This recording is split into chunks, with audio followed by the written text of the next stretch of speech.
everybody? I'm back, with part two. I hope you guys are ready for the next part of the section. If you haven't already, go make sure to watch part one for What If Naruto Was a Hyuga Shippuden. But yeah, let's get into this part. I hope you guys were enjoying the last premiere today. But anyway, let's get into this. Naruto looks up in shock as he's assigned to save the Kazekage, Gaara. He didn't know that Gaara was assigned to be the new Kazekage, and he's rather impressed as he smiles, looking up at Tsunade, telling him that he's glad his friend had gone so far. Tsunade then tells him that if he doesn't go save him, then the only place he'll be getting far is 6 feet under. Naruto looks horrified, and then Tsunade tells him to get going with his team.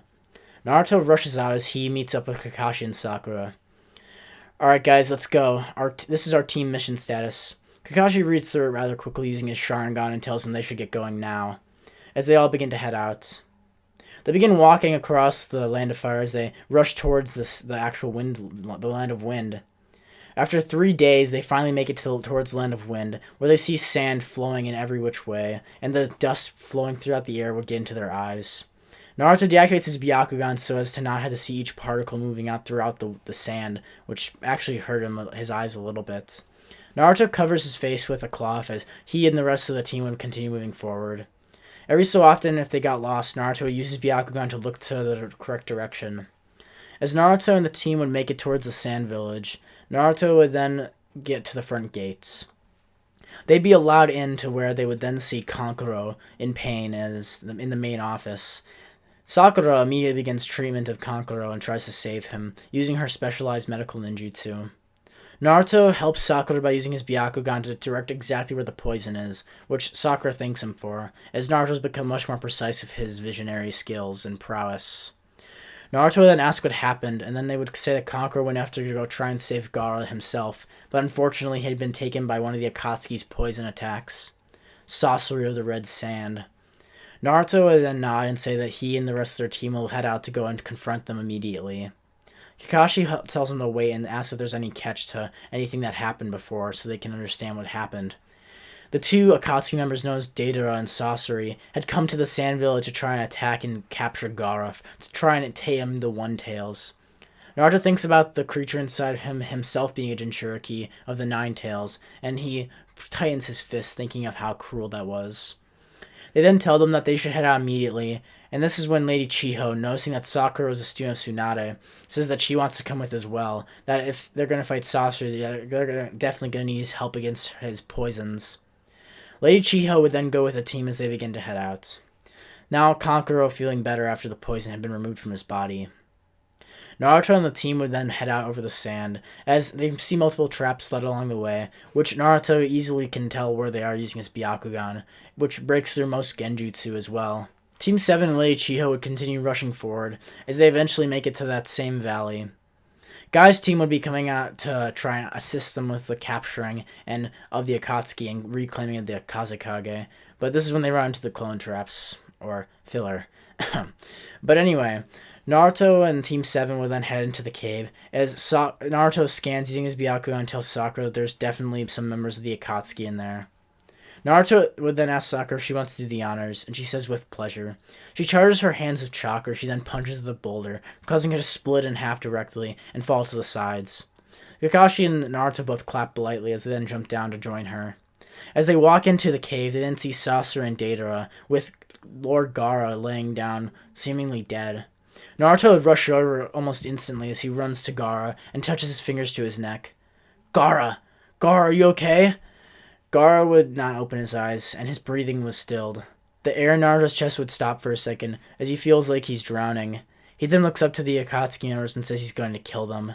Naruto's Byakugan is fully activated with rage. Naruto would then charge forward out of rage, as he rushes towards Deidara and Sorcery. Deidara would get on his Claymore and begin to fly away as he says he's going to capture the Nine-Tails next. As Naruto runs forward, unknown to him, Naruto begins to activate a power in his eyes, in the Byakugan. The Byakugan slowly begins to glow a lighter blue, as some sort of form of chakra begins to flow over Naruto's body for a split second. Naruto speeds up as his strength increases, and just as this is about to take place, the chakra flows away, and suddenly the red chakra of the Nine-Tails begins to overflow Naruto. Naruto jumps forward as he slams into the bird that Deidara is holding, as he's about to try and cling onto it. Naruto, using his hands and feet, grip onto the bird and try and rip at Datara's leg.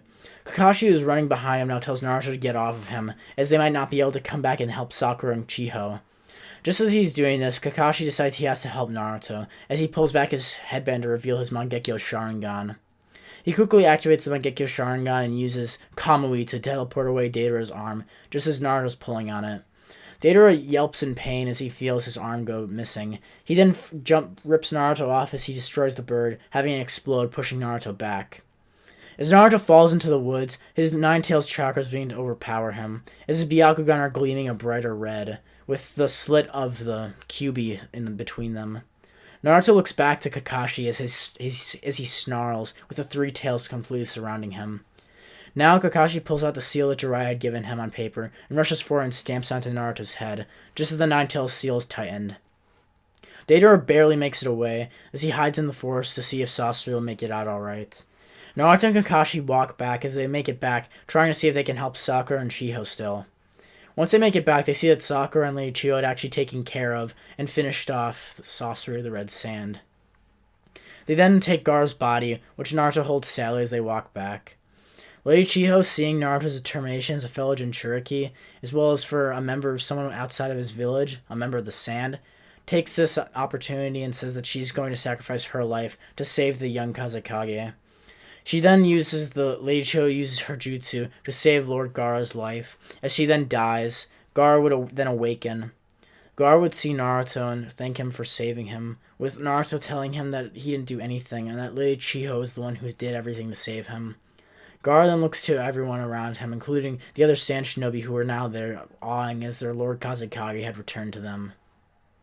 With the Kazekage returned safely, Naruto, as Sakura and Kakashi with a heavy weight in their heart, will begin to head back to the Leaf Village. Kakashi, who's feeling rather out of it after using the Mangekyo Sharingan, is feeling his chakra very low, and decides he needs to recover for a bit.